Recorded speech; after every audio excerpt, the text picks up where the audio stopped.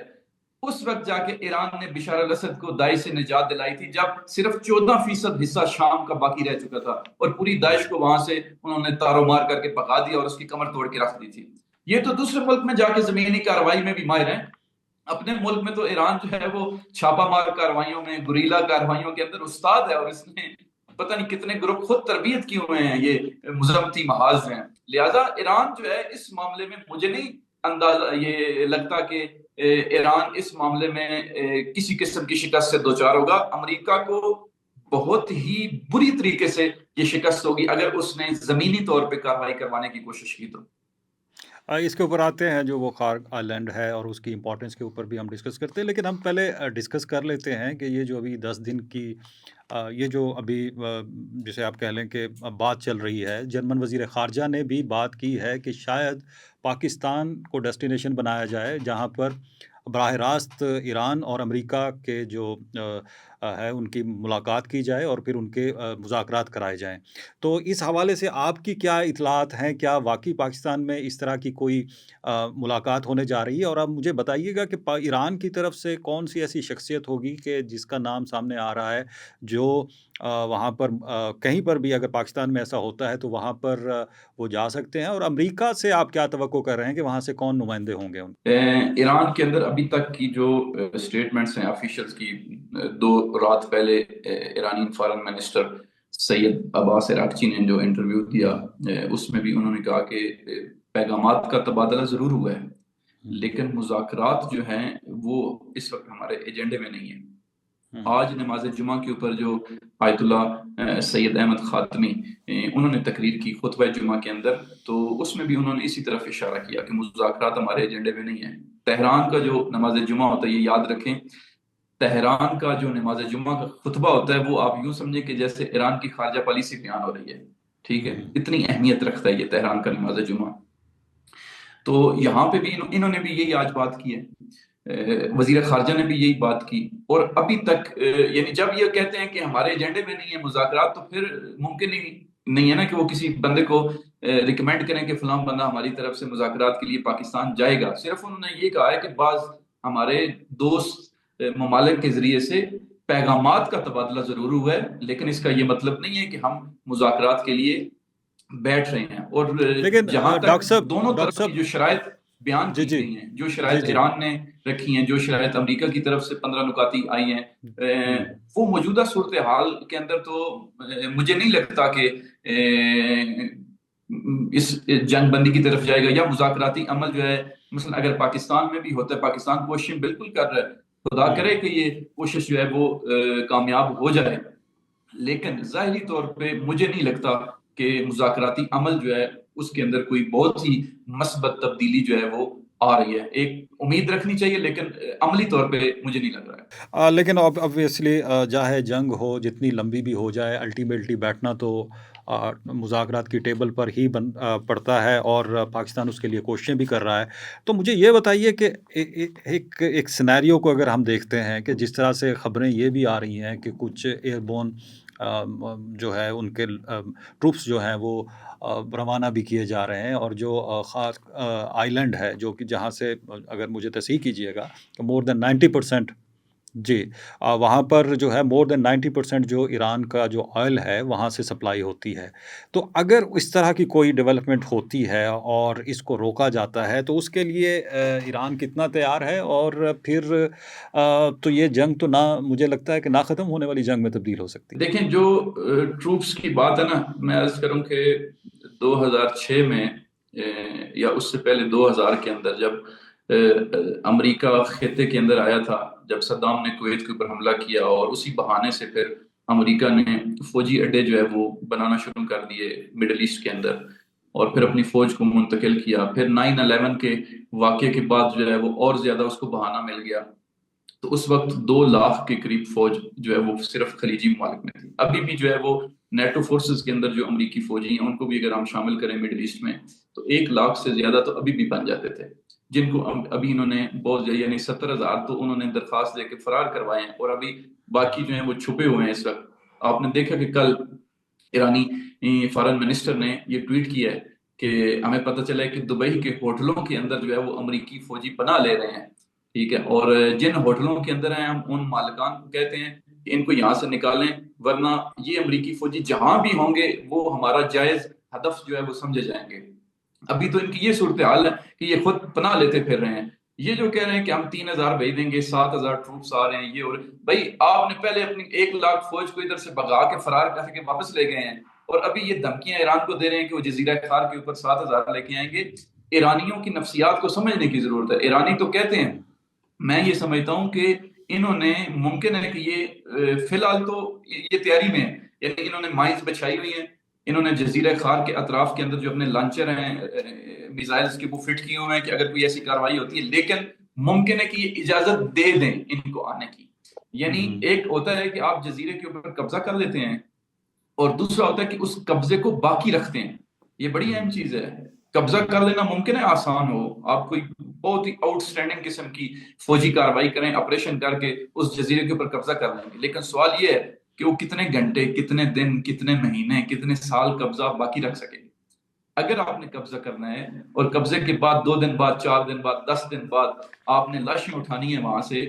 اور بری طرح سے وہاں سے شکست کھا کے نکلنے، تو یہ اس سے بڑی شکست ہے۔ تو مجھے نہیں لگتا کہ یہ امریکی جو اسٹیبلشمنٹ جو کہ اس وقت وائٹ ہاؤس میں جلد باز ٹیم بیٹھی ہوئی ہے وہ اس طرف جائے گی۔ انہیں پتہ ہے کہ اس کے اوپر قبضہ مینٹین رکھنا باقی نہیں ہے۔ ایران ہمیں جو ہے نا وہ وہاں پہ نہیں چھوڑے گا، پھر آبنائے ہرمز کے اندر امریکی فوجیوں کا سرخ خون جو ہے وہ بہے گا، وہی بہتا ہوا نظر آئے گا۔ تو ایران تو پوری تیاری کے ساتھ اس وقت موجود ہے۔ لیکن ڈاکٹر صاحب اگر مجھے یہ کارروائی کریں گے تو مجھے یہ لگتا ہے کہ بری طرح شکست سے دوچار ہوں گے، اور اس سے بحران میں مزید اضافہ ہوگا، آسانی نہیں ہوگی۔ لیکن ڈاکٹر صاحب یہ سینیریو ہم نے ڈسکس کیا ہے، تو ایک طرف مذاکرات بھی آپ کہہ رہے ہیں کہ وہ نہیں چاہ رہے کہ مذاکرات ہو جائیں، دوسری طرف آپ یہ کہہ رہے ہیں کہ کارروائی، تو ایک کنسرن یہ بھی کیا جا رہا ہے کہ اتنے میزائل جو ہیں وہ شاید اسرائیل پہ نہیں چلائے گئے جتنے یو اے ای یا پھر جو گلف کنٹریز ہیں ان کی طرف جتنے اٹیکس کیے گئے ہیں، تو یہ بھی ایک کنسرن سامنے آ رہا ہے۔ تو اس ساری سچویشن کے اندر دیکھیے ایک بہت بڑی آبادی ہے جس کو صرف آئل تو نہیں گزارنا، وہاں سے خوراک بھی آبنائے حرمت سے گزرنی ہے، بہت ساری چیزیں اور بھی ہیں۔ تو اس ساری سچویشن کا کوئی نہ کوئی حل تو موجود ہے، کوئی نہ کوئی آپ کو ٹیبل پہ، میں یہ کہہ رہا ہوں کہ ایران کو مجھے جو ٹیبل پہ نظر تو آنا آتا ہے نا، پڑے گا۔ میں آپ کو عرض کروں، جو ایرانی آفیشلز نے بیان کیا ہے، مختلف لوگوں نے،